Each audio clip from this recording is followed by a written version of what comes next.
दोस्तों नमस्कार।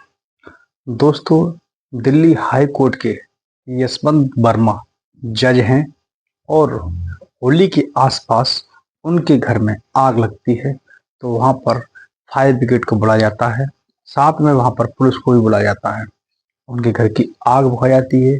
जो बंगले में आग लगी थी, उनके घर के लोग थे, वो सभी बाहर से घर से बाहर थे, किसी दूसरे शहर में, यानी कि इनके जो पैतृक गांव है इलाहाबाद, वहां पर थे। दोस्तों, इनके घर में जब आग लगती है तो फायर ब्रिगेड के कर्मियों को इनके घर में कैश मिलता है, वो भी अनगिनत कैश। 14 तारीख को इनके यहाँ आग लगती है। 21 तारीख को न्यूज पेपरों में इनकी खबर आती है, यानी कि 6 दिन के बाद। वो भी कब?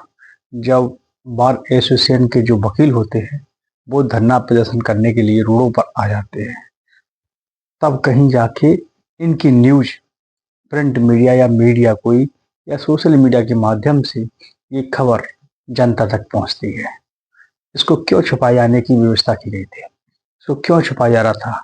अगर किसी और के यहाँ केस मिलता तो शायद सबसे पहले इन न्यूज पेपर वालों जरूर छापते, लेकिन एक जज का मामला था। अब वहाँ खबर तो छापी, लेकिन उन लोगों ने उसकी कोई गिनती नहीं की। क्या वहाँ जो पैसा पकड़ा गया था उसकी कोई गिनती नहीं की गई थी? यानी कि तौल के भाव में पैसा मिला था, वहाँ तौला गया था।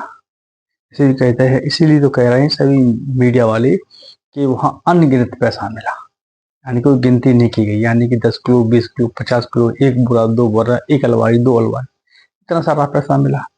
अरे इनके पास इनकी हिम्मत नहीं है सही छापने का। क्या 6 दिन के अंदर पैसे की गिनती नहीं हो पाई?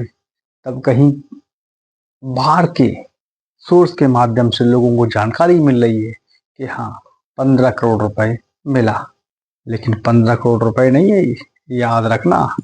भारत की जनता है, सब जानती है, सब समझती है, लेकिन तुम ऊंचे पदों पर बैठे हुए सुप्रीम कोर्ट के जो कॉलेजियम है उनकी भी हिम्मत नहीं पड़ रही है हटाने की, क्योंकि उन्होंने सारे कानून अपने लिए बनाए थे, जनता के लिए बनाए थे, लेकिन वो कानून उनके ऊपर लागू नहीं होते। अगर कोई बिजनेसमैन या कोई गरीब आदमी पकड़ा जाता तो पुलिस पकड़ ले जाती, थाने ले जाती, फिर उसको बंद कर गिरफ्तार किया जाता। यहाँ तो हटा भी नहीं सकते।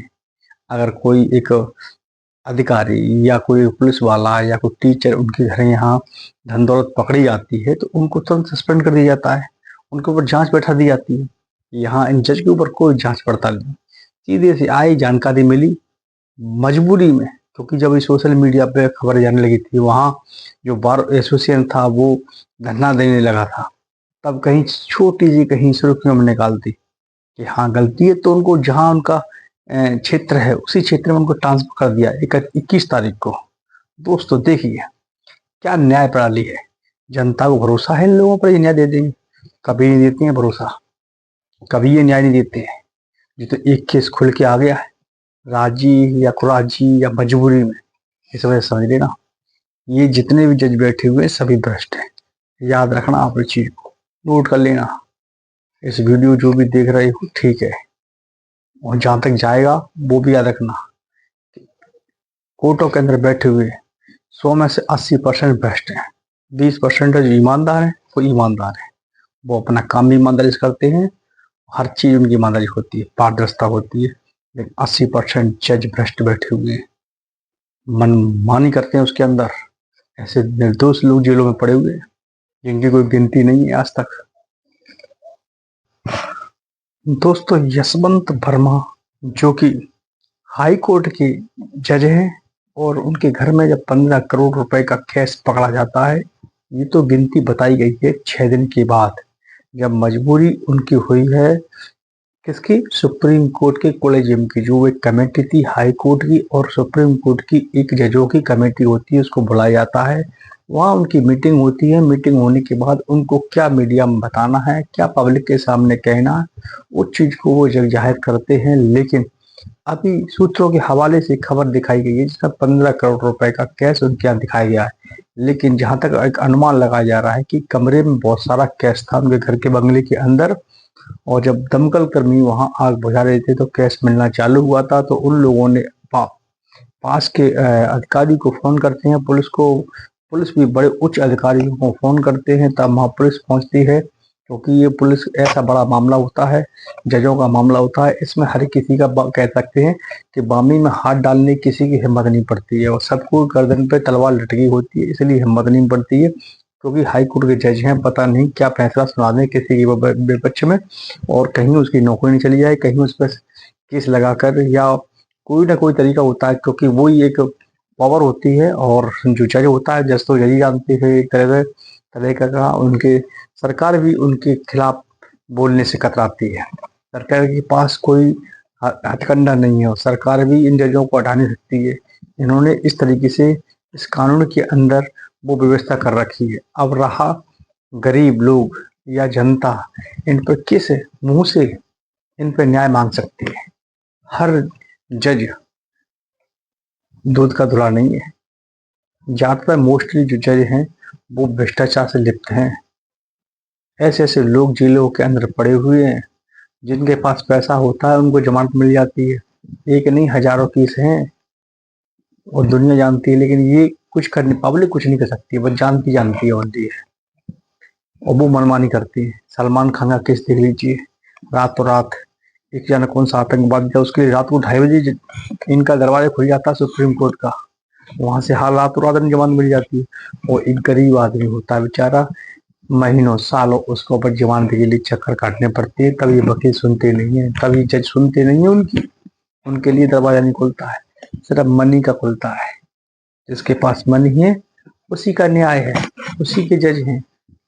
न्याय के मंदिर में ये बैठी हुई जज कितना धर्म की रक्षा करने का काम करते हैं, कितना इस न्याय प्रणाली पर लोगों का विश्वास टिका रहे उसका काम करते नहीं करते हैं।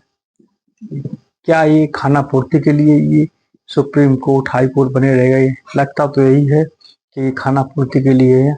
यहाँ तो न्याय सिर्फ उन लोगों को मिलता है जिनकी जेब भरी होती है, जो इनकी जेबों को भर सकता है उन्हीं को न्याय मिल सकता है। जिसके जेबों में पैसा नहीं है तो वो लटका पड़े। एक केस हुआ था हाथरस का, जिसमें करीब 24 दलितों को हत्याकांड हुआ था, मारा गया था। उसके 44 साल बाद केस आया है।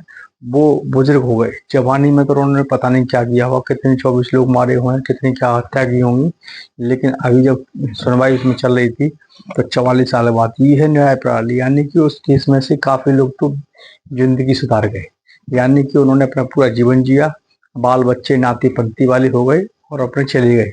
कुछ लोग उसमें बचे जिनकी उम्र 65 साल से ऊपर की है, 70 साल के समथिंग में है, कोई 75 का हो ये भी पता नहीं, क्योंकि 44 साल हो गए, यानी कि पूरी 4 दशक निकल चुके। उसके बाद ये फैसला आया, पता नहीं जज भी होंगे नहीं होंगे, जज भी चले गए होंगे, यानी कौन से जज ने ये फैसला सुनाया। चलता रहा है, 1981 का केस चल रहा है, अब कहीं जाकर होगा। तो आप अनुमान लगा सकते हो कि व्यक्ति का न्याय के ऊपर से कितना यहाँ से उसका विश्वास हट गया है। तो ऐसे जज हैं देश के अंदर जो पकड़े गए हैं, लेकिन ये एक ऐसा मामला नहीं है, इससे पहले भी कई खबरें आ चुकी हैं जिसमें जज भ्रष्टाचार में लिप्त हुए पाए गए हैं। इसलिए कई बार इसकी मांगे उठी गई हैं कि न्याय निरपेक्ष होना चाहिए, इसका भी एक जवाबदेही होनी चाहिए जजों के ऊपर, लेकिन सरकार इसके कोई ठोस कदम नहीं उठा पा रही है। क्या कारण है? कि सरकार के कई हाथ बंधे हुए, विपक्ष का भी कोई रोल नहीं रहता है, वो भी खामोश होकर बैठ जाते हैं। उनके ऊपर अगर कोई बात आती है तो यहाँ जो मुख्य जो जिस समय सरकार के पक्ष में बैठा होता है, चाहे कोई पार्टी हो, वो उसी की अनुसार बहने लगती है और उसको निगलेक्ट कर देती है। उस पर गंभीरता से कोई कदम उठाने का कार्य सरकारें नहीं करती हैं।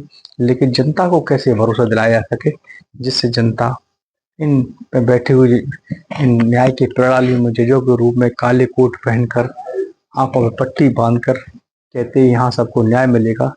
पता नहीं मिलेगा नहीं मिलेगा, लेकिन लोग एक उसके दरवाजे पर पहुंच जाते हैं तो कटोरा लेकर भीख मांगते दिखाई देते हैं। वहां कभी न्याय नहीं मिलता है, मिलता भी है तो पता नहीं कितनी पीढ़ियां निकल जाती हैं उसके बाद। लेकिन अभी ये फिलहाल जो ये हाई कोर्ट के जज का मामला आया है, अब इसमें देखते हैं आगे सरकार इस पर क्या कदम उठाना चाहती है।